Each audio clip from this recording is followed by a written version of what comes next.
A vida estava pesada. Eu tinha fugido de um casamento que quase me matou. O pai da Letícia era um homem violento. Me batia, me xingava, me controlava. Teve um dia que ele levantou a mão para a Letícia. Foi quando eu entendi que tinha que sair dali, nem que fosse com a roupa do corpo. Peguei a menina, coloquei numa mala o pouco que a gente tinha e saí de madrugada. Vim para Guarapuava porque tinha uma prima distante que morava aqui, mas quando cheguei, descobri que ela tinha mudado para São Paulo. Foi aí que conheci a dona Adalgisa, que tinha um anúncio na igreja oferecendo um quarto para alugar. A vizinhança não era fácil.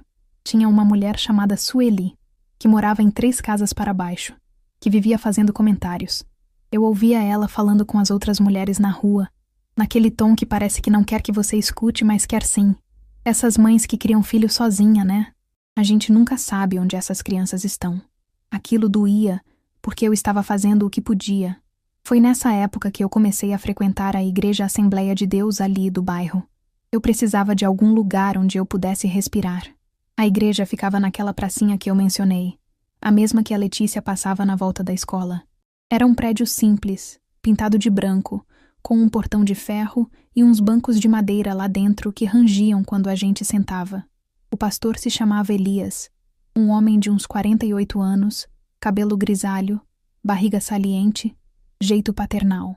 Tinha um auxiliar chamado Lúcio, mais novo, magro, quieto, que ficava mais nos bastidores. As primeiras vezes que fui, me senti deslocada. As outras mulheres pareciam ter uma vida mais arrumada. Eu era a mãe solo que chegava sempre atrasada, com a roupa um pouco amassada, sentava lá no fundo e saía rapidinho no final. A Letícia ia comigo nos cultos. Ela ficava quietinha do meu lado, balançando as perninhas no banco. Quando tinha a escola dominical, ela participava, mas nunca foi de se soltar muito. Era reservada. Quando alguém tentava pegar na mão dela ou fazer muita festa, ela se encolhia e vinha para perto de mim, segurava na barra da minha saia. E então, num domingo de setembro de 1989, o pastor Elias fez um anúncio no final do culto. Ele estava sorrindo, animado, e disse assim: Irmãos, quero apresentar para vocês uma serva de Deus que chegou há poucas semanas na nossa cidade e que já demonstrou um coração verdadeiramente dedicado às crianças de Deus. Ela vai trabalhar conosco no grupo infantil. Por favor, recebam com muito carinho a irmã Dalva Ribeiro. Uma mulher se levantou lá da frente e acenou para a congregação. Ela tinha uns 51 anos, cabelo castanho escuro preso num coque impecável, roupa discreta, uma saia azul marinho até abaixo do joelho e uma blusa branca de manga comprida. E um sorriso gentil. Ela agradeceu com voz suave, disse que estava muito feliz de estar ali e que amava trabalhar com crianças. Todo mundo aplaudiu. Eu também. Na época eu não tinha motivo para desconfiar de nada. Mas eu preciso dizer uma coisa antes de continuar, meus irmãos. Essa história aconteceu há mais de 30 anos. Eu vou contar tudo o que eu lembro, com o máximo de detalhes que consigo, mas tem coisas que o tempo apaga um pouco. Tem data que eu posso confundir, tem detalhe pequeno que talvez eu não lembre exatamente como foi, mas eu garanto para vocês que os pontos principais, os momentos mais importantes, aqueles que marcaram minha vida para sempre, esses eu lembro como se tivesse sido ontem. A irmã Dalva começou a trabalhar com as crianças logo no domingo seguinte. Ela organizou a salinha lá nos fundos da igreja, que antes era meio bagunçada, cheia de cadeira quebrada e rinário velho empilhado no canto. Quando a gente chegou para o culto, a sala estava arrumadinha. Ela tinha trazido uns tapetes de EVA colorido para as crianças sentarem, uns desenhos bíblicos para colorir, uma caixinha com giz de cera. Tinha até uns adesivos com versículos, aqueles bem brilhantes que a criança gosta. As mães ficaram impressionadas. A Janaína, uma moça de uns 27 anos que frequentava a igreja e tinha uma filha da idade da Letícia, comentou comigo na saída. Que bênção, né, irmã Conceição? A gente precisava mesmo de alguém assim para cuidar das crianças durante o culto. Eu concordei. Parecia mesmo uma bênção. A Dalva tinha um jeito muito dedicado, sabe? Ela chegava sempre meia hora antes do culto começar. Ficava até o final ajudando a guardar as coisas, conversava com as mães, perguntava sobre as crianças. Como está na escola da Letícia? Ela gosta de estudar? Qual o horário que ela sai? Coisas assim. Na época eu achei que era só interesse genuíno. Ela trazia presentinhos pequenos às vezes. Um pirulito, uma bala, um caderninho. Distribuía para as crianças com aquele sorriso gentil. A maioria das crianças gostava dela. Corriam para cumprimentar, mostravam os desenhos que tinham feito. Mas a Letícia, não. A Letícia ficava quieta. Quando a Dalva se aproximava, ela respondia com educação. Minha filha sempre foi educada, mas não se soltava. Não sorria. Ficava naquela postura tensa, os ombros para frente. Lembro de uma vez que a Dalva ofereceu um pirulito especialmente para ela. Esse é seu, Letícia. De morango, que eu vi que você gosta. A Letícia agradeceu baixinho, pegou o pirulito, mas logo veio para perto de mim e segurou na barra da minha saia. Eu olhei para ela e perguntei: "Que foi, filha?" Ela só balançou a cabeça e disse que não era nada. Eu achei que era timidez. Mas não era só a Letícia que parecia incomodada. A Adriana, filha da Janaína, também começou a agir diferente. A Janaína me contou isso umas 2 semanas depois que a Dalva tinha chegado. A gente estava na porta da igreja, esperando as crianças saírem da salinha, e ela comentou baixinho: "Conceição, eu não sei se é impressão minha, mas a Adriana está estranha. Semana passada a Dalva foi lá em casa. Se ofereceu para ficar com as crianças enquanto eu ia no mercado. Foi só 1 horinha, mas depois disso a Adriana ficou diferente. Não quer mais ir para a igreja quando sabe que a Dalva vai estar. Teve pesadelo esses dias." Ela fez uma pausa e continuou: "Você não acha ela meio intensa demais com as crianças? Tipo, sempre querendo saber onde elas estão, que horas saem da escola?" Eu fiquei pensativa. Aquilo me incomodou por uns segundos, mas logo eu mesma me convenci de que era só o jeito dela. Respondi para a Janaína: "Ah, acho que é só porque ela gosta mesmo de criança, né? Ela parece bem dedicada." A Janaína concordou, mas ficou com aquela expressão de quem não está totalmente convencida.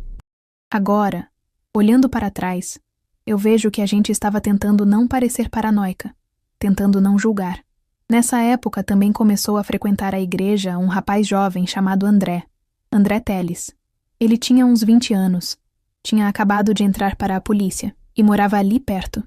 Era um moço magro, alto, de cabelo escuro cortado bem curto, jeito sério, mas gentil.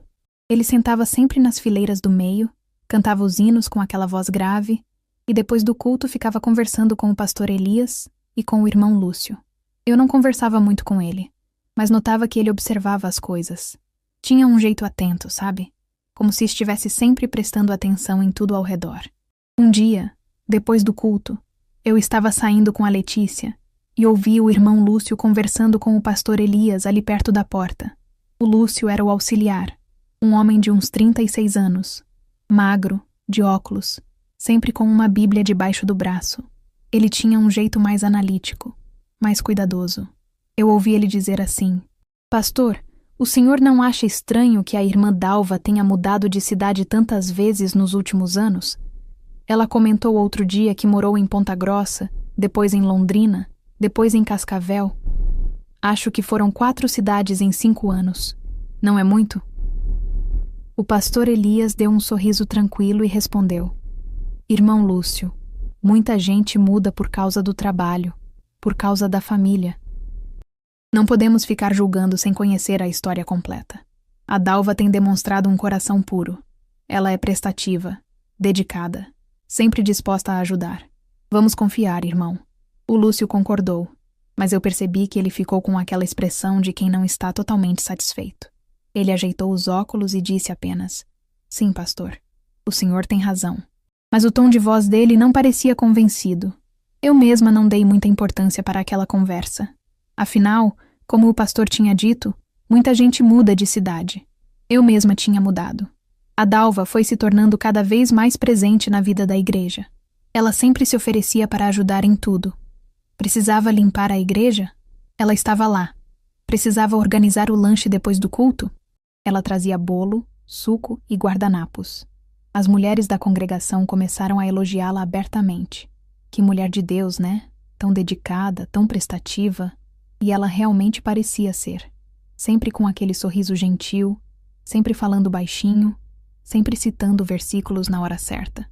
mas comigo, especificamente, ela começou a demonstrar um cuidado diferente. Um dia, depois do culto, ela veio até mim e disse: Irmã Conceição, eu vejo que a senhora trabalha muito. Deve ser tão difícil criar a Letícia sozinha. A senhora é uma guerreira, viu? Uma mulher forte. Se precisar de qualquer coisa, pode contar comigo. Aquilo me tocou. Ninguém falava assim comigo. Ninguém me elogiava. Ninguém reconhecia o esforço que eu estava fazendo. Eu agradeci, com os olhos marejados, e ela segurou na minha mão e disse: Estamos juntas, irmã. A gente precisa se apoiar. Depois, ela foi mais longe. Me ofereceu ajuda prática. Se um dia a senhora precisar que alguém busque a Letícia na escola, eu posso fazer isso. Sei que a senhora trabalha tanto. Não é bom a menina ficar voltando sozinha, né? A gente nunca sabe. Eu agradeci, mas recusei educadamente. Disse que a Letícia já conhecia bem o caminho, que era só 6 quadras, que ela sempre chegava bem. A Dalva sorriu e disse: Claro, claro, irmã. Mas fica o oferecimento. Qualquer coisa é só falar. Naquela época, minha vida estava especialmente difícil. Uma das famílias para quem eu fazia faxina tinha cancelado o contrato porque ia viajar por uns meses. Outra família tinha atrasado o pagamento. Eu estava devendo o aluguel para a dona Adalgisa, e ela já tinha começado a me olhar daquele jeito, sabe? Aquele olhar de cobrança silenciosa que pesa mais do que qualquer palavra. A Sueli, a vizinha fofoqueira, continuava fazendo comentários. Eu ouvia ela falando com as outras mulheres na rua. A Conceição passa o dia fora. Como é que ela sabe o que a filha está fazendo? Criança precisa de supervisão. Aquilo me corroía por dentro. E foi nesse contexto de cansaço, de pressão financeira, de julgamento constante, que a Dalva começou a parecer uma luz no meio da escuridão. Ela não me julgava. Ela me apoiava. Ou pelo menos era isso que eu achava. Um domingo, ela sentou do meu lado durante o culto. A pregação era sobre confiar em Deus nos momentos difíceis. E eu estava ali, com o coração apertado, tentando não chorar. Quando o culto terminou, a Dalva me perguntou baixinho: Está tudo bem, irmã? Eu balancei a cabeça que sim, mas minha voz falhou. Ela segurou minha mão e disse: Se quiser conversar, estou aqui. No final daquele dia, ela me chamou num canto e disse: Conceição, eu sei que está difícil. Eu vejo no seu rosto. E eu quero que saiba que pode contar comigo, para o que for. A gente é irmã em Cristo, e irmã ajuda a irmã. Eu agradeci, segurando as lágrimas. Naquele momento, eu achei que tinha encontrado uma amiga. Eu tentei manter distância. Tentei mesmo, porque alguma coisa lá no fundo do meu peito me incomodava. Não era nada que eu conseguisse colocar em palavras, sabe? Era só uma sensação, um desconforto pequeno, como quando você sente que tem alguém te olhando, mas quando vira não vê ninguém. Era assim que eu me sentia perto da Dalva às vezes.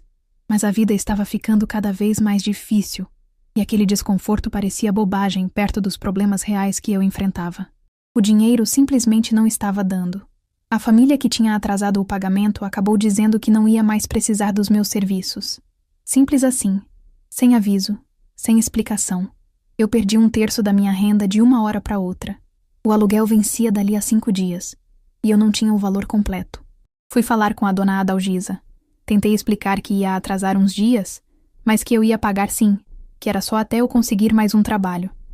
Ela me olhou com aquela expressão dura e disse apenas: Conceição, eu tenho contas para pagar também. Não posso ficar esperando. Não gritou, não xingou, mas o tom gelado doeu mais do que qualquer grito. Naquela semana, eu acordava às 4 da manhã e ia de porta em porta procurando trabalho. Perguntava na padaria, na farmácia, nas casas maiores do bairro de cima. A senhora precisa de alguém para fazer faxina? Para lavar roupa? A maioria dizia que não. Alguns pegavam meu nome, mas eu sabia que não iam ligar. Uma senhora até falou assim: Ah, mas você é aquela que mora lá na casa da Adalgisa, né? Aqui cria a filha sozinha. Ai, não sei não, vou pensar. O julgamento estava na voz dela. A Letícia percebia que alguma coisa estava errada. Ela era pequena, mas era esperta. Me via sair cedo, voltar tarde, com a cara cansada. Uma noite ela perguntou: Mãe, a gente vai ter que sair daqui? Eu segurei o rosto dela com as mãos e disse: Não, filha, a mãe vai dar um jeito. Pode confiar. Mas por dentro eu não tinha certeza nenhuma. Foi nessa semana que eu consegui uma entrevista para fazer faxina numa clínica veterinária ali perto do centro. Só que o horário era exatamente na hora que a Letícia saía da escola. Eu não podia perder aquela entrevista. Precisava daquele trabalho. Mas também não podia deixar minha filha esperando sozinha na escola. Foi aí que eu pensei na Dalva. Ela tinha oferecido ajuda tantas vezes, sempre dizendo que podia buscar a Letícia, que não era incômodo nenhum. E naquele momento, eu realmente não tinha outra opção. A Janaína não podia porque trabalhava no mesmo horário. A dona Adalgisa nunca se ofereceu para nada. Os vizinhos, com exceção da Sueli, que só servia para julgar, mal falavam comigo. Então, no domingo seguinte, depois do culto, eu procurei a Dalva. Ela estava guardando os materiais da escola dominical, organizando os gizes de cera de volta na caixinha. Quando me viu, sorriu. Irmã Conceição, como está? Eu respirei fundo e disse: Irmã Dalva, eu preciso de um favor. Na quinta-feira eu tenho uma entrevista de emprego no horário que a Letícia sai da escola. A senhora poderia buscar ela e trazer aqui para a igreja? Eu venho pegar logo depois da entrevista. É só 1 horinha, no máximo. O rosto dela se iluminou. Ela segurou nas minhas mãos e disse: Claro, irmã. Claro que sim. Pode deixar comigo. Eu busco ela na escola, trago aqui para a igreja e ela fica comigo até a senhora chegar. Não precisa se preocupar com nada. Eu agradeci, aliviada. Mas quando contei para a Letícia, ela não ficou nada feliz. Na manhã de quinta-feira, enquanto eu arrumava ela para a escola, ela segurou firme na minha mão e perguntou com aquela voz baixinha: A senhora vai me buscar, né, mãe? Eu ajoelhei na frente dela e disse: Filha, a mãe tem uma entrevista muito importante. A tia Dalva vai te buscar na escola e te levar para a igreja. A mãe chega logo depois, tá bom? A Letícia não respondeu. Só olhou para mim com aqueles olhos grandes, cheios de alguma coisa que eu não soube identificar. Medo? Súplica? Eu não sabia, mas eu tinha que ir naquela entrevista. Quando cheguei na igreja, por volta das 5:30, a Letícia estava sentada num cantinho da salinha, quietinha, com um desenho nas mãos que a Dalva tinha dado para ela colorir. Assim que me viu, ela levantou e veio correndo. Me abraçou forte, como se tivesse ficado muito tempo sem me ver, mesmo tendo sido só 1 hora. A Dalva sorriu e disse: Ela é tão comportada, irmã Conceição. Foi um prazer cuidar dela. Sempre que precisar, pode contar comigo. Eu agradeci, mas senti um aperto no peito que não conseguia explicar. Era como se alguma coisa não estivesse certa, mas eu não sabia o quê. No caminho de volta para casa, a Letícia segurou na minha mão o tempo todo. Ela não falou nada sobre a tarde, e eu não perguntei por que estava cansada e com a cabeça cheia de preocupação com a entrevista. Paralelamente, a pressão da vizinhança continuava. A Sueli fazia questão de falar alto quando eu passava. Essas mães que trabalham fora o dia todo. A gente nunca sabe onde os filhos estão, né? A dona Adalgisa começou a me olhar com ainda mais frieza, como se eu já tivesse falhado em alguma coisa que ela esperava de mim. Na igreja, eu soube depois que o irmão Lúcio tinha levantado de novo a questão dos obreiros novos numa reunião administrativa. Ele tinha sugerido que a igreja criasse uma política de verificar referências de igrejas anteriores antes de aceitar alguém em posição de liderança. O pastor Elias tinha respondido com firmeza: Lúcio, não podemos fechar as portas para quem quer servir ao Senhor. A Dalva tem demonstrado um coração puro. Não vamos começar a desconfiar de todo mundo. Isso não é cristão. O Lúcio não insistiu mais, mas eu sei que ele ficou incomodado. A Janaína também continuava com aquela sensação estranha em relação à Dalva, mas nenhuma de nós duas tinha coragem de falar abertamente. A gente tinha medo de parecer paranoica, de parecer que estava julgando uma serva de Deus sem motivo.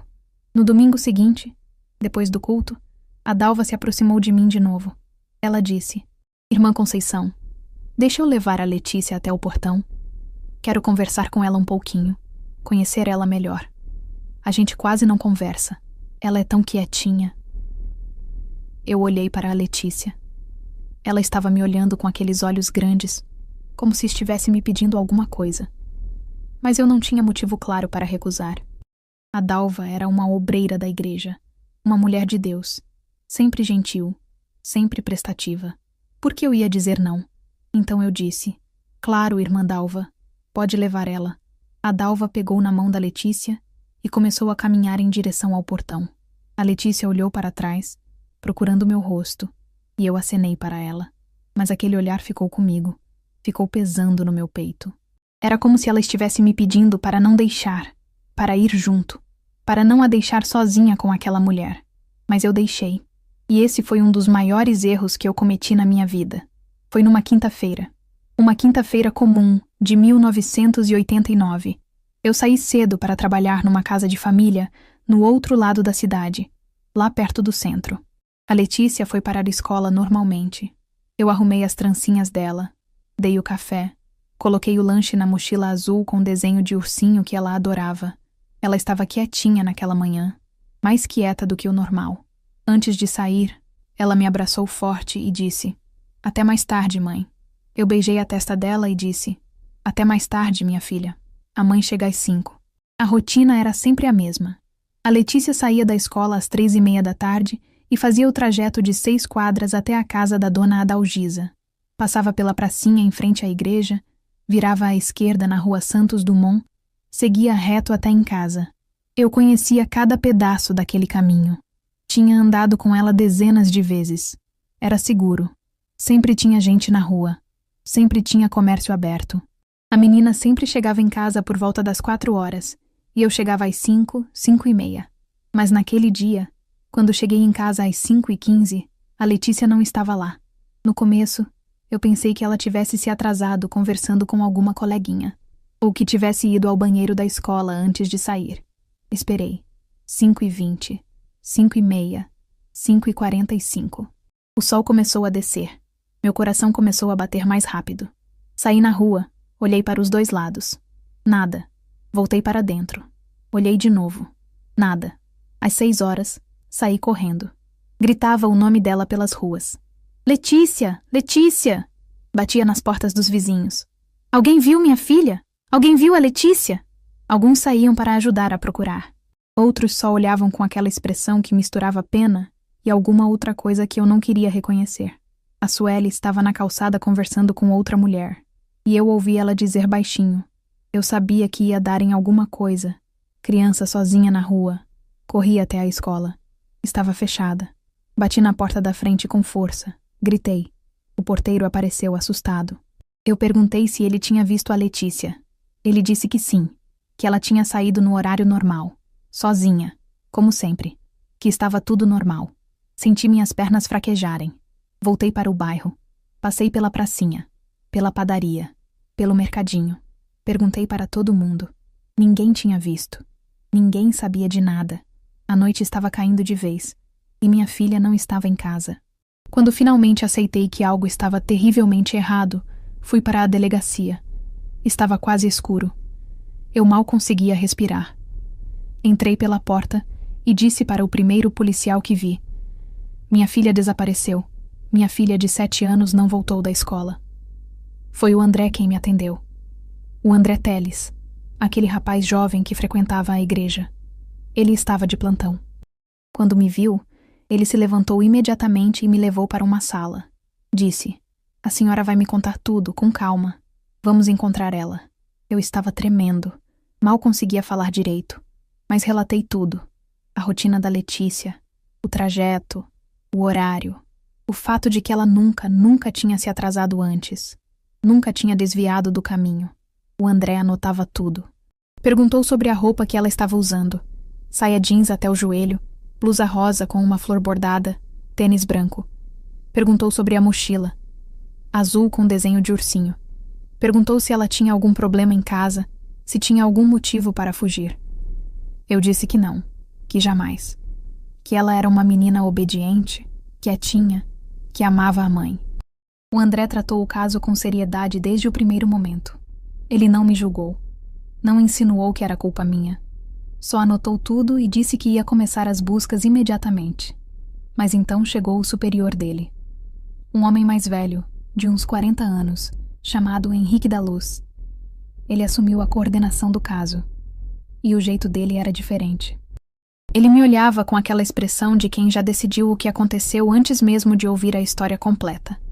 Ele perguntou: "A senhora tem certeza de que ela não fugiu?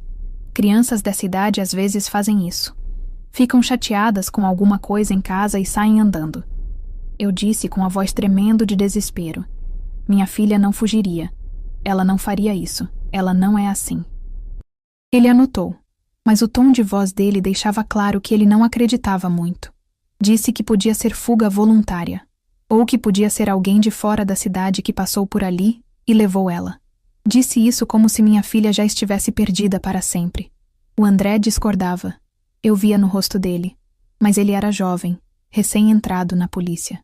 Não tinha autoridade para confrontar o superior. Então ele só organizou os grupos de busca. Chamou outros policiais. Alguns vizinhos se juntaram. Membros da igreja também vieram quando souberam. O pastor Elias chegou à delegacia. Ele me abraçou e orou comigo. Pediu a Deus que protegesse a Letícia, que a trouxesse de volta com segurança. O irmão Lúcio organizou grupos de pessoas para procurar pelos bairros, pelas ruas, pelos terrenos baldios. As primeiras horas foram um borrão de desespero. Eu mal conseguia ficar em pé. Cada minuto que passava sem notícia era como uma eternidade. A culpa já estava começando a me devorar por dentro. Eu devia ter ido buscar ela. Eu devia ter pedido para alguém ficar de olho. Eu devia ter percebido alguma coisa. Eu devia. A Janaína chegou quando soube. Ela me abraçou e eu desmoronei nos braços dela. Chorei de um jeito que eu nunca tinha chorado na vida. Um choro de desespero absoluto, de dor que não cabe no peito. Procuraram a noite toda, nas ruas, nos becos, nos terrenos vazios, na beira do rio. Nada. Nenhuma pista. Nenhum sinal. Era como se a Letícia tivesse simplesmente desaparecido do mundo. No final da noite, quase de madrugada, o delegado Henrique disse que iam continuar as buscas pela manhã, mas que eu devia ir para casa descansar. Descansar. Eu olhei para ele como se ele tivesse falado em outra língua. Como eu ia descansar? Como eu ia fechar os olhos sabendo que minha filha estava perdida em algum lugar? Mas não adiantava ficar ali. Eu não podia fazer nada além de esperar. Saí da delegacia cambaleando. O André veio atrás de mim. Ele disse baixinho, só para eu ouvir. Eu vou continuar procurando, Dona Conceição. Eu acredito na senhora. E eu vou encontrar a Letícia. Aquelas palavras foram a única coisa que me manteve de pé naquela noite.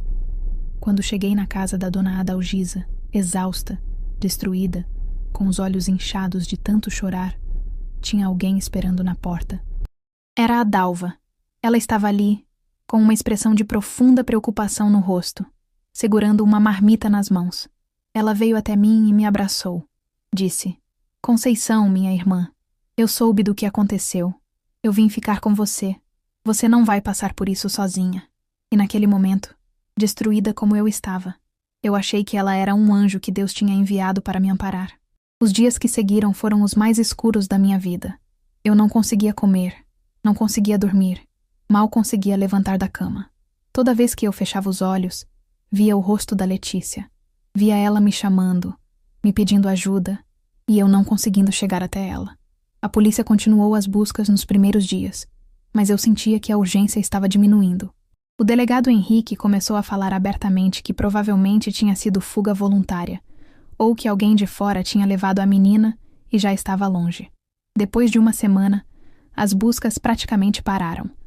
A comunidade, que no começo tinha se mobilizado, começou a voltar para a rotina. As pessoas tinham suas próprias vidas, seus próprios problemas, e eu estava me afundando sozinha. A vizinhança piorou. A Sueli e outras mulheres da rua faziam comentários que eu ouvia mesmo quando elas fingiam que estavam falando baixo. A mãe devia ter vigiado melhor. Criança de 7 anos não pode andar sozinha na rua. Essas mães que trabalham fora o dia todo, né? Como é que sabem o que os filhos estão fazendo? A Dona Adalgisa mudou completamente comigo.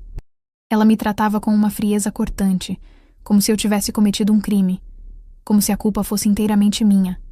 Ela cobrava o aluguel com a mesma rigidez de sempre, sem nenhuma consideração pelo que eu estava passando. Foi nesse vácuo que a Dalva entrou com força total. Ela começou a me visitar todos os dias. Trazia comida. Uma marmita simples, um pão fresco, um suco.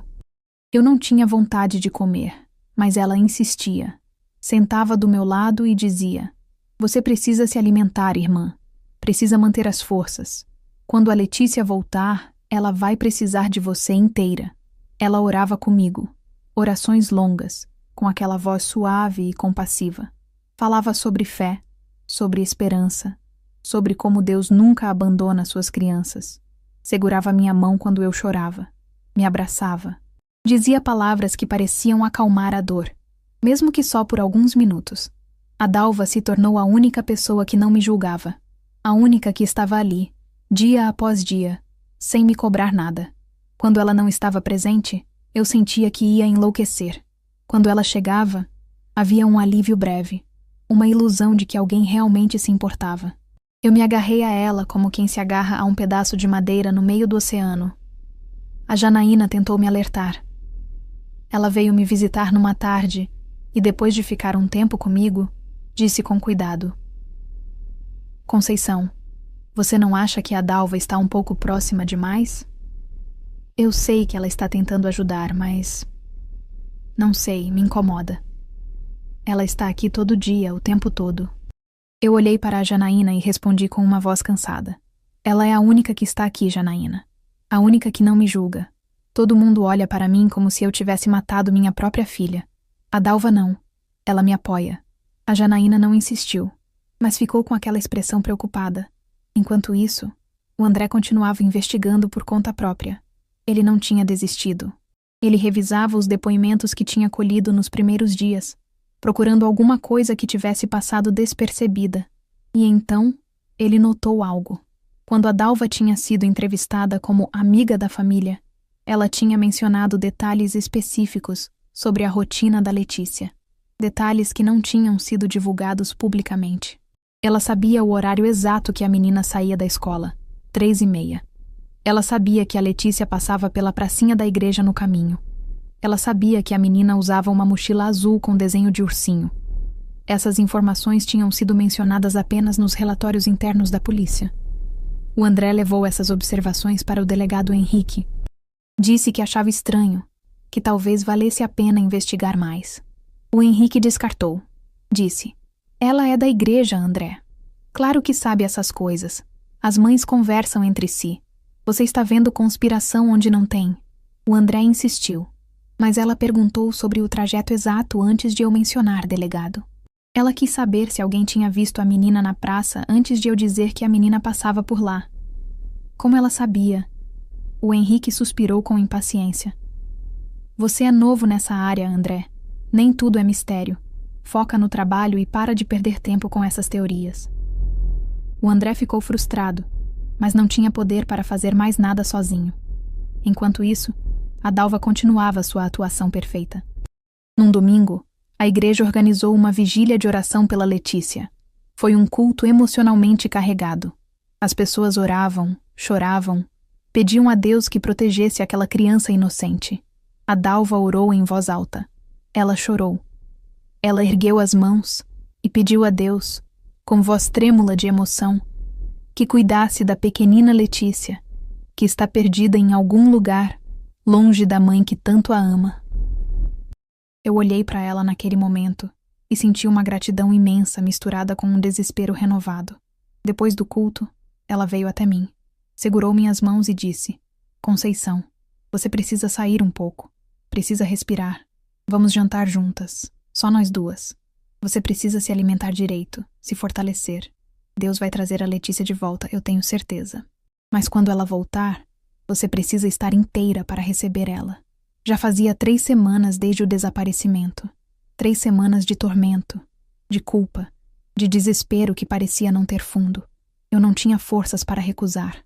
Não tinha forças para nada além de continuar respirando. Então eu aceitei. O jantar foi num restaurante simples ali perto do centro. Um lugar pequeno com mesas de madeira e toalhas xadrez. A Dalva tinha escolhido o lugar. Disse que era tranquilo, que a gente podia conversar com calma. Sentamos numa mesa no canto. Ela pediu para mim uma sopa de legumes, pão, suco de laranja. Disse que eu precisava comer alguma coisa quente, que fazia bem. Eu olhava para o prato sem vontade nenhuma, mas forcei algumas colheradas para não desapontá-la. A Dalva conversava com aquela maestria dela. Falava sobre dor, sobre perda, sobre fé. Contava histórias vagas sobre sofrimentos que ela mesma tinha passado, nunca com muitos detalhes, sempre meio nebuloso, mas soava verdadeiro. Ela tocava levemente na minha mão. Falava com ternura sobre esperança, sobre como Deus sempre tem um propósito mesmo quando a gente não entende. Pela primeira vez em 3 semanas, eu senti um mínimo de conforto, como se talvez, só talvez, eu conseguisse sobreviver àquilo. A Dalva parecia genuinamente preocupada comigo. Parecia realmente se importar. Então ela disse que precisava ir ao banheiro.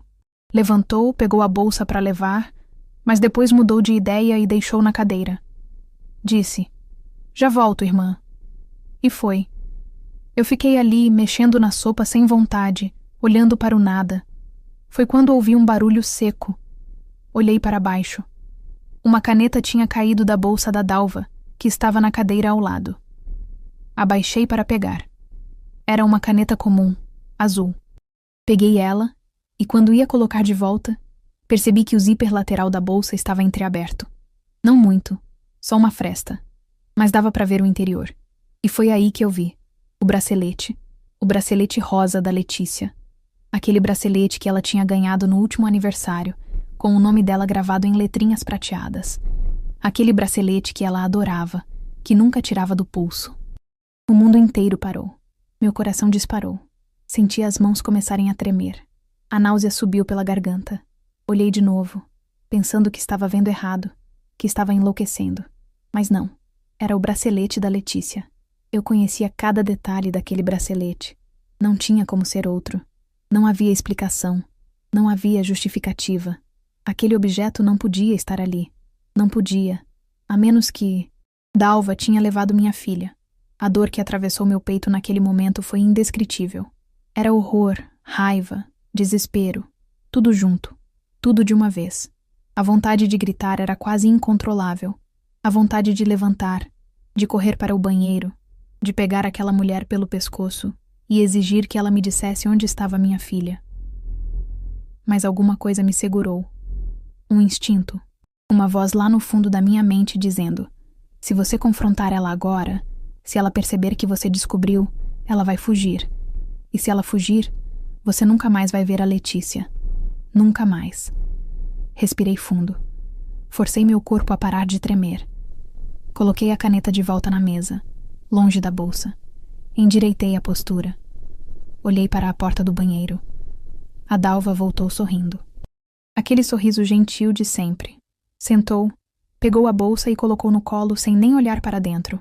Disse: "Desculpa a demora, irmã." Eu forcei um sorriso.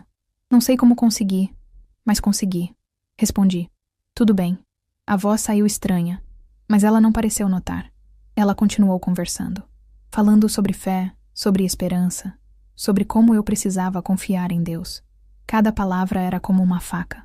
Eu respondia no automático: "Sim, é verdade. Obrigada." Cada sílaba pesava como chumbo. O jantar terminou. Ela pagou a conta. Disse que era um presente dela para mim, que eu não precisava me preocupar com nada. Saímos do restaurante. Na calçada, ela me abraçou. Um abraço apertado, caloroso. Disse: "Tenha fé, irmã Conceição. Deus vai cuidar de tudo." Eu abracei de volta. Abracei a mulher que tinha roubado minha filha. Senti o corpo dela contra o meu. E tive que usar toda a força que me restava para não gritar, para não desmoronar. Nos despedimos. Ela foi para um lado, eu para o outro. Assim que virei a esquina e tive certeza de que ela não podia me ver, minhas pernas fraquejaram. Apoiei na parede. Tremia incontrolavelmente. O ar não entrava direito nos pulmões. Mas eu sabia o que tinha que fazer. Tinha que ir para a delegacia. Tinha que contar para o André. Tinha que entregar aquela informação antes que a Dalva percebesse qualquer coisa e sumisse. Mas não podia ir agora, de noite, correndo. Isso ia parecer suspeito. Se alguém contasse para ela que eu fui correndo para a polícia logo depois do jantar, ela ia desconfiar. Então decidi. Ia esperar até o amanhecer. Ia fingir que estava tudo normal. Ia dormir. Ou pelo menos tentar. E de manhã cedo, ia direto para a delegacia. Passei aquela noite inteira acordada. Sentada na cama, no escuro, olhando para a janela, esperando o sol nascer. Cada minuto era uma eternidade. Cada segundo, uma tortura. Mas eu não podia errar. Não podia deixar que ela escapasse. Porque agora eu sabia a verdade. E essa verdade era a única coisa que podia trazer minha filha de volta. Cheguei na delegacia quando o sol estava começando a nascer. O céu tinha aquele tom alaranjado do amanhecer. E a rua ainda estava vazia. Bati na porta.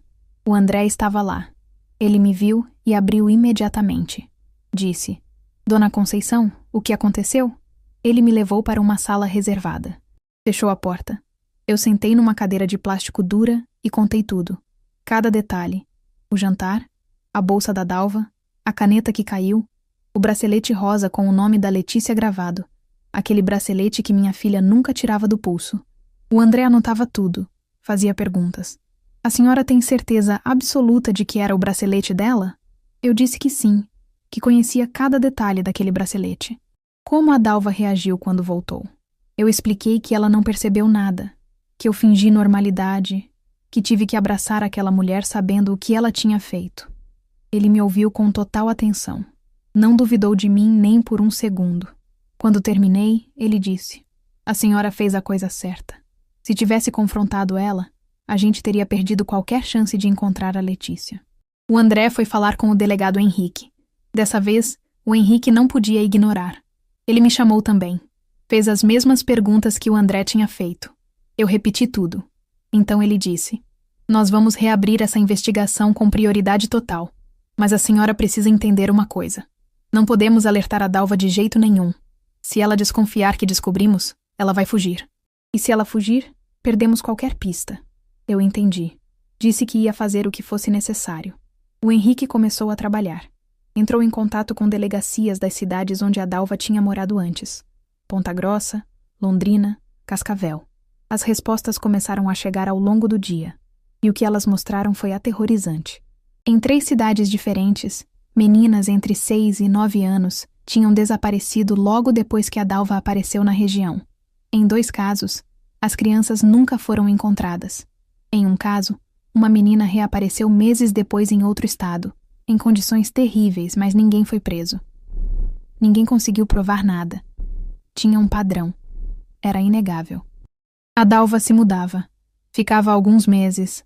Ganhava a confiança das famílias. E então alguma criança desaparecia. Logo depois, ela saía da cidade com alguma desculpa qualquer. A Janaína apareceu na delegacia naquela tarde. Ela tinha ouvido falar que a polícia estava investigando a Dalva e quis dar seu depoimento. Contou sobre a filha, a Adriana, sobre como a menina tinha mudado depois de passar tempo com a Dalva. Os pesadelos, o medo, a recusa de voltar à igreja. O André perguntou se poderia conversar com a Adriana. A Janaína concordou. Trouxe a menina no dia seguinte. A Adriana era uma criança de 7 anos, do tamanho da minha Letícia, e quando o André perguntou sobre a Dalva, ela ficou tensa. Disse baixinho que a tia Dalva era estranha, que tentava separar ela das outras crianças, que fazia perguntas sobre onde ela morava, sobre o caminho que fazia para casa. A menina não sabia explicar direito, mas disse que sentia medo. O irmão Lúcio também foi à delegacia. Ele estava carregando uma culpa visível no rosto. Disse que sempre desconfiou da Dalva, que sempre achou estranho ela mudar tanto de cidade, que tentou alertar o pastor, mas não insistiu o suficiente. Ele estava se culpando por não ter feito mais. Enquanto isso, a polícia começou uma vigilância discreta da Dalva. Seguiam ela de longe. Anotavam os lugares que ela visitava, as pessoas com quem conversava. E descobriram algo importante. Ela fazia visitas regulares a uma região rural a uns 40 quilômetros de Guarapuava, uma área conhecida por atividades clandestinas. Ao mesmo tempo, um informante apareceu. Um homem com histórico criminal menor que estava tentando negociar redução de pena em outro caso. Ele mencionou a existência de uma chácara usada por traficantes para esconder pessoas antes de transferi-las para outros estados. Disse que o lugar ficava exatamente na região que a Dalva visitava. O André conectou as informações. As visitas da Dalva, o padrão de desaparecimentos nas outras cidades, a chácara. Tudo se encaixava. Ele levou tudo para o Henrique. Disse: Delegado, eu acho que a Letícia está nessa chácara. E se tem outras crianças lá, a gente precisa agir rápido. O Henrique concordou. Autorizou uma investigação mais profunda do local. Mandou policiais disfarçados para a região, fingindo ser trabalhadores rurais, conversando com os moradores. As informações que voltaram confirmaram. Tinha movimentação estranha naquela chácara. Carros chegando de madrugada. Pessoas entrando e saindo. Ninguém sabia exatamente o que acontecia lá dentro, mas todos sabiam que era melhor não perguntar. A polícia descobriu quem eram os donos do lugar: Valdomiro Fagundes e Gerson Almeida. 2 homens com ficha criminal ligada a tráfico de pessoas. Tinham sido presos antes, mas sempre conseguiam sair por falta de provas ou por alguma falha processual. Tudo começou a fazer sentido. A Dalva não trabalhava sozinha. Ela era a captadora, a pessoa que identificava as vítimas, ganhava confiança, criava oportunidades e então entregava as crianças para a rede. O André veio me contar tudo isso pessoalmente. Ele disse: Dona Conceição, a gente identificou onde a Letícia provavelmente está. Estamos preparando uma operação de resgate. Mas a senhora precisa ter paciência. Precisa confiar. A gente vai trazer ela de volta. Pela primeira vez em semanas, senti uma fagulha de esperança. Era uma esperança dolorosa, porque ainda podia dar errado. Mas era esperança. Os dias seguintes foram de uma tensão que eu nem sei explicar. A polícia confirmou que a Dalva estava mesmo ligada àquela chácara. Fizeram vigilância 24 horas. Viram ela chegando lá mais de uma vez. Conversaram com moradores da região que confirmaram ter visto a mulher por ali. Descobriram que o lugar era operado por aqueles 2 homens, o Valdomiro e o Gerson. Informantes disseram que eles mantinham crianças lá temporariamente antes de transferir para outros estados. Era uma operação grande, organizada, que funcionava há anos. O delegado Henrique organizou uma operação de resgate. Mas deixou muito claro: era sigilosa. Ninguém podia saber. E eu não podia participar. Eu implorei. Disse que precisava estar lá. Ele foi firme. A senhora não pode ir. É perigoso. E se alguma coisa der errado, a senhora não vai querer estar lá para ver. Uma assistente social chamada Sônia Benites começou a me acompanhar. Ela era jovem, tinha uns 26 anos, magra, com cabelo castanho preso num rabo de cavalo. Ela vinha me visitar, conversava comigo, tentava me preparar para qualquer resultado. Ela nunca mentia. Nunca disse que tinha certeza de que ia dar tudo certo. Só dizia: a polícia está fazendo tudo o que pode. Agora a gente precisa esperar. Esperar. Eu odiava aquela palavra. Mas era tudo o que eu podia fazer. O André vinha me ver de vez em quando. Ele evitava criar expectativas que não pudesse cumprir. Só garantia que estavam trabalhando sem parar, que não iam desistir. A Janaína continuava ao meu lado. Ela ficava comigo em silêncio, só fazendo companhia. Às vezes a gente não falava nada por horas. Só ficava ali, uma do lado da outra. Enquanto isso, a igreja estava em conflito total. Quando as suspeitas sobre a Dalva começaram a circular, a congregação se dividiu. Alguns membros se recusavam a acreditar. Diziam que era absurdo, que a Dalva era uma mulher de Deus, que aquilo tudo era perseguição. Outros, como o irmão Lúcio, estavam furiosos. Sentiam que tinham sido manipulados, enganados. O pastor Elias entrou em crise. Ele questionava tudo: seu discernimento, sua liderança, sua capacidade de proteger o rebanho. Ele tinha sido o que trouxe a Dalva para dentro da igreja. Ele que tinha dado a ela acesso às crianças. Aquilo estava destruindo ele por dentro. As reuniões da igreja ficaram tensas. Tinha discussões sobre como aquilo tinha acontecido, como ninguém tinha percebido. O Lúcio pressionava para criar novos protocolos de segurança. Outros diziam que isso era reagir com medo em vez de fé. E o pior, a Dalva continuava frequentando a igreja normalmente. Ela não sabia que estava sendo vigiada. Não sabia que a polícia já tinha descoberto tudo. Ela chegava nos cultos com aquele sorriso gentil, cumprimentava todo mundo, orava em voz alta pela Letícia. E eu tinha que estar lá. O André tinha me pedido. Disse que se eu parasse de ir à igreja de repente, a Dalva ia desconfiar. Então eu ia. Sentava na mesma sala que ela. Cantava os mesmos hinos. Ouvia ela orando pela minha filha, pedindo a Deus que protegesse aquela criança inocente. Era uma tortura. Eu mal conseguia respirar. Ficava olhando para ela e pensando: você sabe onde minha filha está. Você fez isso. E está aqui, fingindo se importar. Teve um domingo que ela veio falar comigo depois do culto. Me abraçou. Disse: "Não desista da fé, irmã Conceição. Deus vai fazer justiça." Eu tive que abraçar ela de volta. Tive que sorrir. Tive que agradecer. Quando cheguei em casa naquele dia, vomitei. A tensão era insuportável. E então, numa quinta-feira à noite, o André apareceu na minha porta. O rosto dele estava sério. Ele disse: "Dona Conceição, a polícia recebeu uma informação. As crianças que estão na chácara vão ser transferidas para outro estado dentro de 48 horas. A gente precisa agir agora. A operação vai acontecer amanhã de madrugada." Eu senti as pernas fraquejarem. Ele segurou meu braço e disse: "É a última chance. Mas a gente vai fazer tudo certo. A gente vai trazer a Letícia de volta." Passei aquela noite sem dormir. De novo. Rezei sem parar. Pedi a Deus que protegesse minha filha, que guiasse os policiais, que fizesse aquela operação dar certo, porque se desse errado, eu sabia que não ia sobreviver. A operação começou às 4 da manhã. Eu não estava lá, mas o André me contou cada detalhe depois. A polícia cercou a chácara em silêncio absoluto. Tinha polícia por todos os lados. O delegado Henrique comandava tudo. O André estava lá também, armado, pronto para entrar. Eles invadiram ao mesmo tempo. Porta da frente, porta dos fundos, janelas. Houve resistência. O Valdomiro tentou fugir pelos fundos, mas foi capturado rapidamente. Os policiais o derrubaram no chão, algemaram. Ele gritava, xingava, tentava se soltar. O Gerson, o outro homem, era mais rápido. Ele conseguiu escapar pela mata densa nos fundos antes que conseguissem cercá-lo. Sumiu na escuridão. Os policiais tentaram seguir, mas perderam ele. Dentro do galpão improvisado, escondido atrás da construção principal, encontraram as crianças. Tinha várias. 6, 7, algumas mais velhas, outras bem pequenas. Estavam em condições terríveis.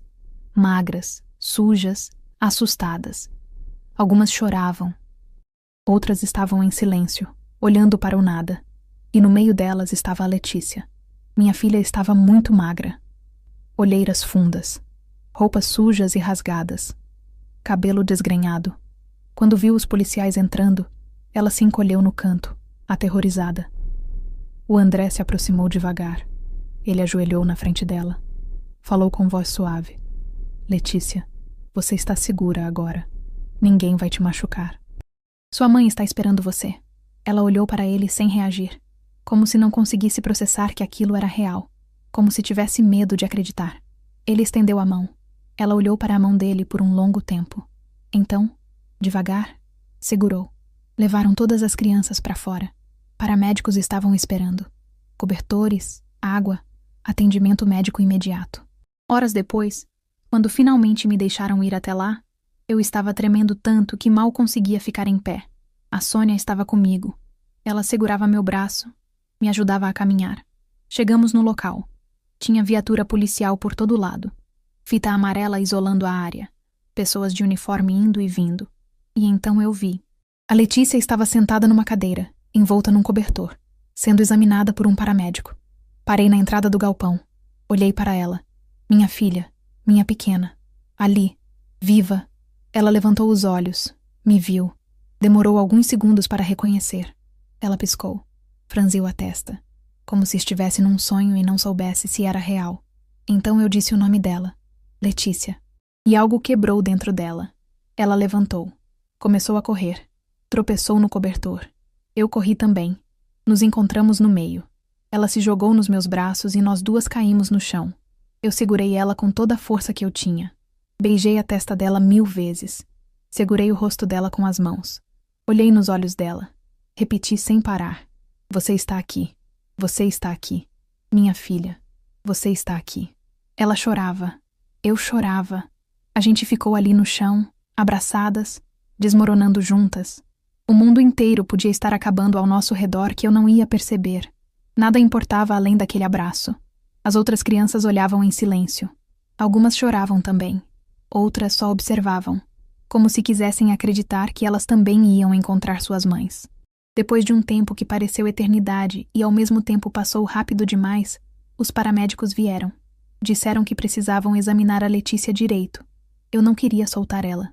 Tinha medo de que, se eu soltasse, ela ia desaparecer de novo. Mas a Sônia me acalmou. Disse: ela não vai para lugar nenhum sem você. Vai ficar tudo bem. Levaram a Letícia para a ambulância. Eu fui junto. Segurei a mão dela o tempo todo. Enquanto isso, o Valdomiro estava sendo interrogado.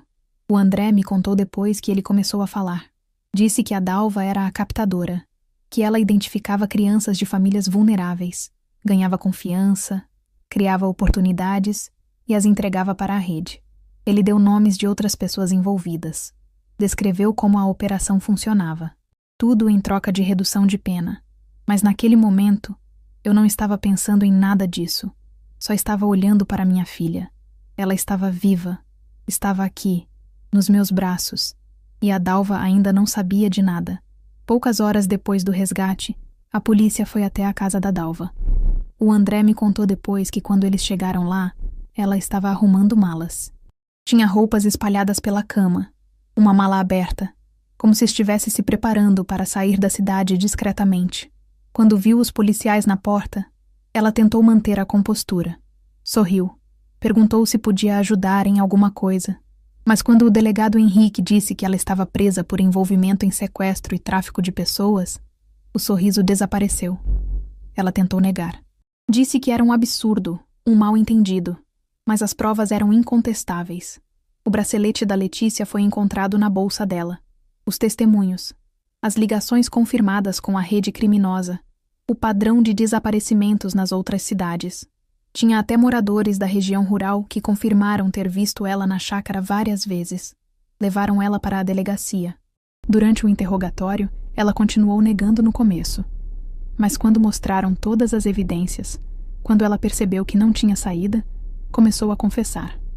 Parcialmente. Do jeito dela, calculado. Ela admitiu que identificava crianças de famílias vulneráveis, que ganhava confiança, que entregava elas para a rede em troca de dinheiro. Ela deu nomes de outros envolvidos em diferentes estados. Descreveu rotas de tráfico, locais de operação, detalhes da organização, tudo em troca de redução de pena.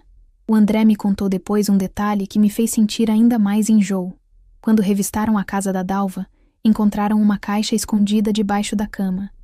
Dentro tinha vários objetos de crianças: pulseiras, presilhas de cabelo, um sapato pequeno, um caderninho com desenho.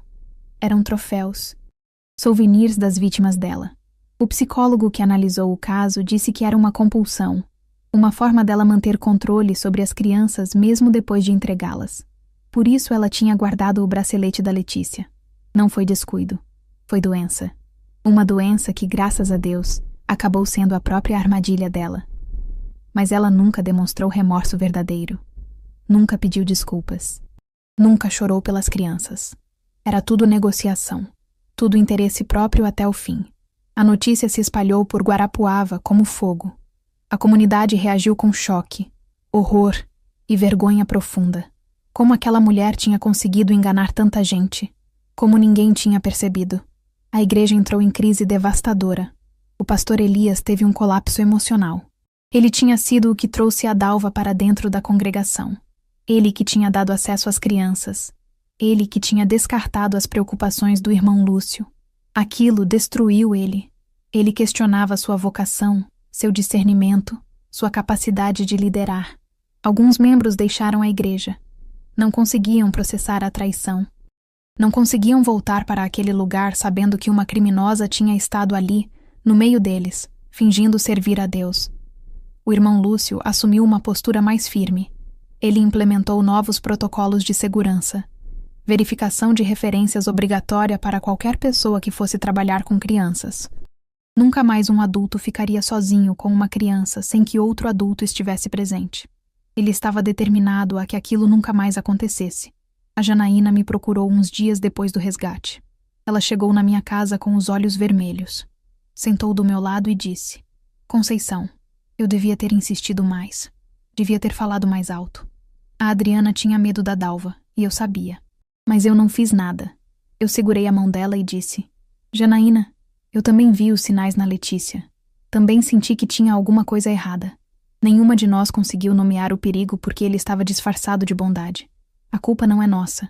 Mas mesmo dizendo isso, eu sabia que a culpa ia continuar existindo. Para mim, para ela, para o pastor, para o Lúcio. A gente ia carregar isso para sempre. A Letícia começou a ser acompanhada pela Sônia, a assistente social. A menina precisava de ajuda profissional. Os sinais de trauma eram claros e profundos. Ela não conseguia dormir sem luz acesa. Acordava gritando no meio da noite, suada, tremendo. Tinha pesadelos horríveis que ela não conseguia ou não queria descrever. Ela entrava em pânico quando via mulheres que lembravam a Dalva. Uma vez, no mercado, viu uma senhora de cabelo preso num coque e começou a gritar.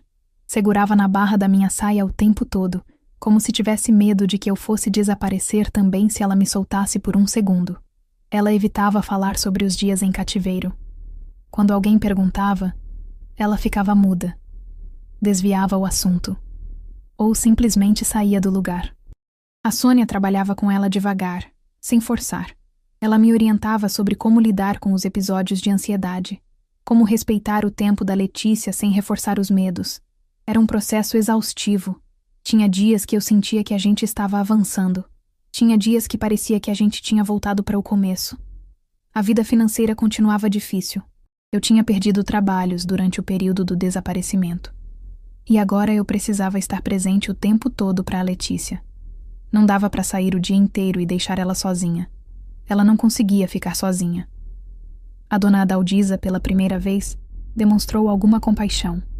Ela reduziu o aluguel temporariamente. Não foi por bondade pura, eu acho. Foi mais porque ela também sentia vergonha. Vergonha de como tinha me tratado. Vergonha de ter julgado quando devia ter apoiado. A vizinhança mudou completamente. A Sueli, que tanto falou mal de mim, agora vinha trazer comida. Oferecia ajuda para fazer compras. Tentava conversar como se fôssemos amigas. Mas eu via que era culpa, não arrependimento genuíno. Ela queria se sentir melhor consigo mesma. Eu aceitava a ajuda quando precisava, mas mantinha distância. O André continuou visitando regularmente. Ele vinha dar notícias sobre o processo judicial contra a Dalva, sobre a busca pelo Gerson, que ainda estava foragido. Ele trazia informações sobre as outras crianças que tinham sido resgatadas, sobre como estavam se recuperando. A Letícia gostava quando ele aparecia. Ela não tinha medo dele. Talvez porque tinha sido ele que a tinha tirado daquele lugar. Talvez porque ele tinha um jeito gentil, respeitoso, que não invadia o espaço dela.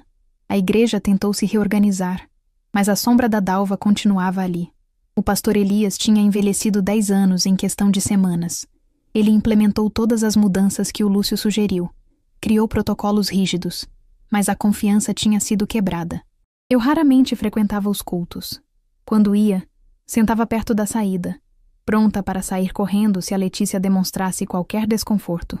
A maioria das vezes, a gente não conseguia ficar até o final, mas tinha pequenos avanços. A Letícia voltou a sorrir de vez em quando.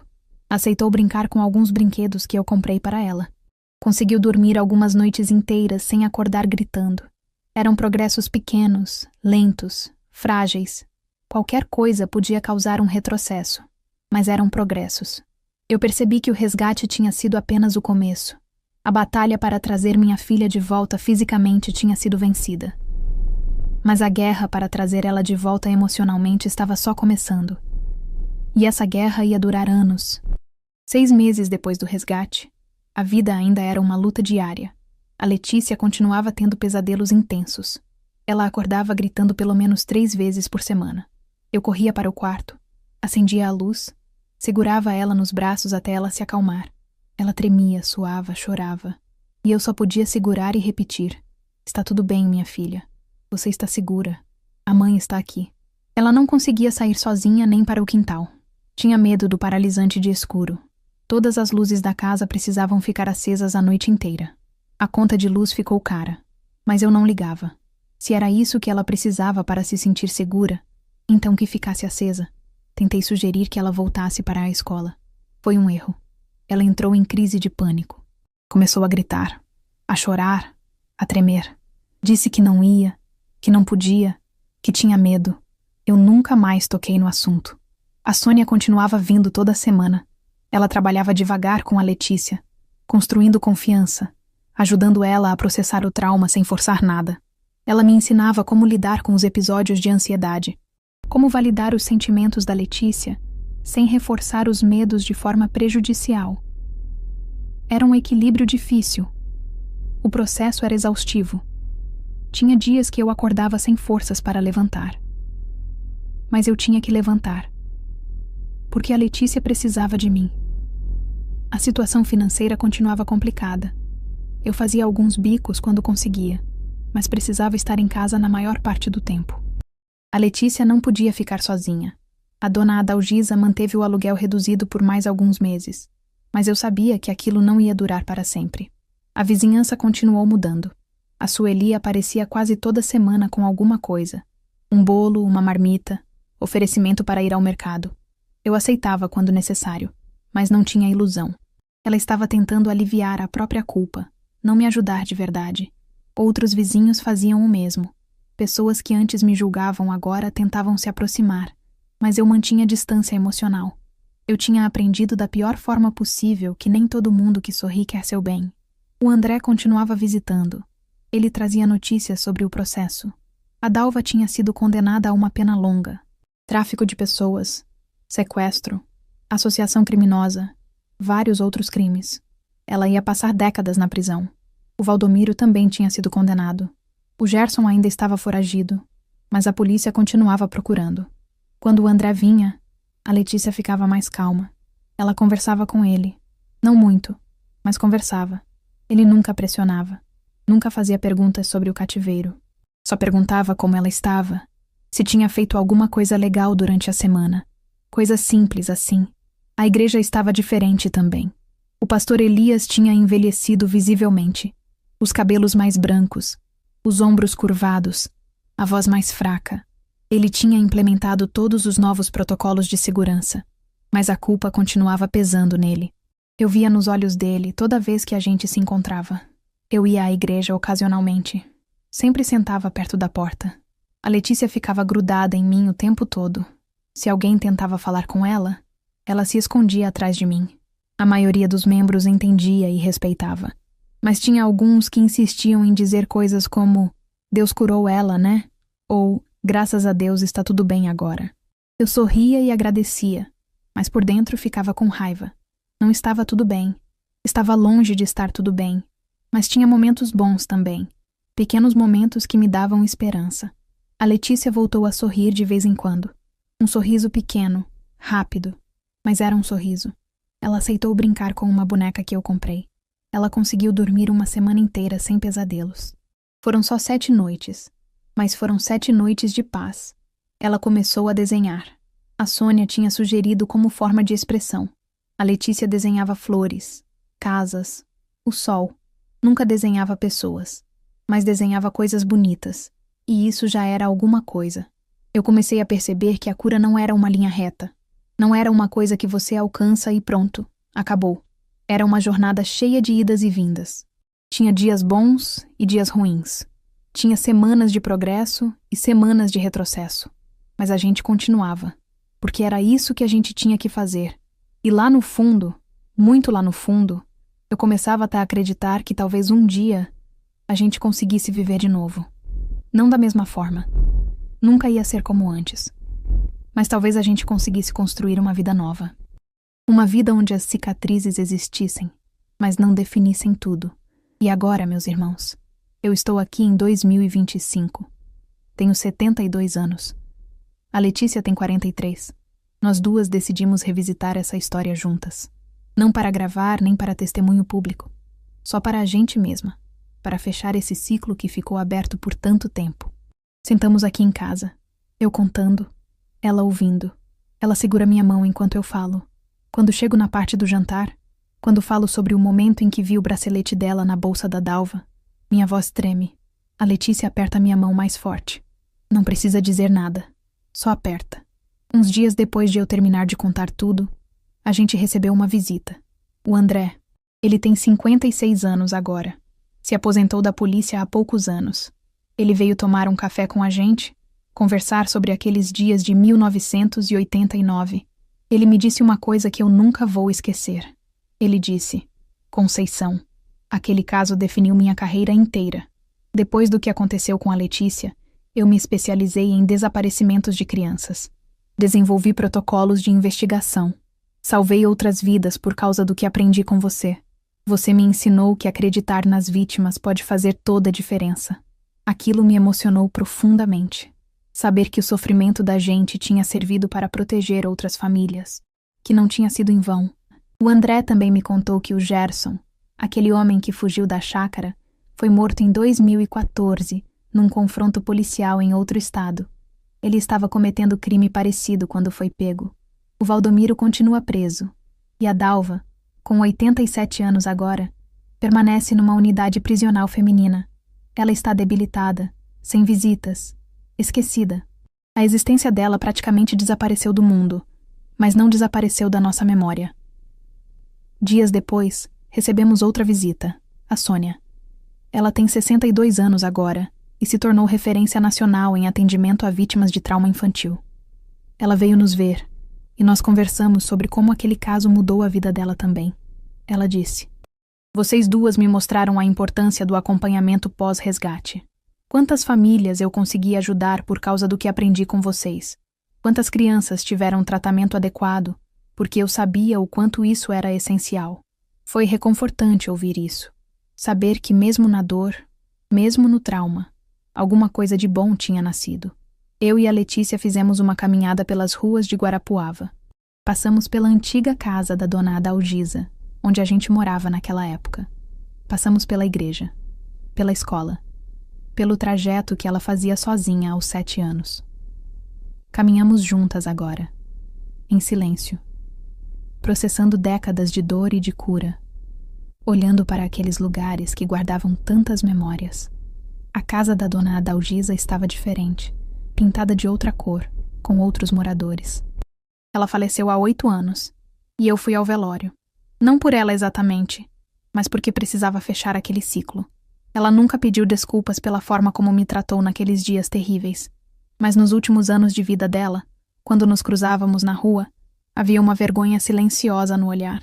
Ela sabia que tinha me julgado quando deveria ter me apoiado, e isso, de certa forma, era o mais próximo de um pedido de perdão que ela conseguiu dar. Eu perdoei, não por ela, mas por mim.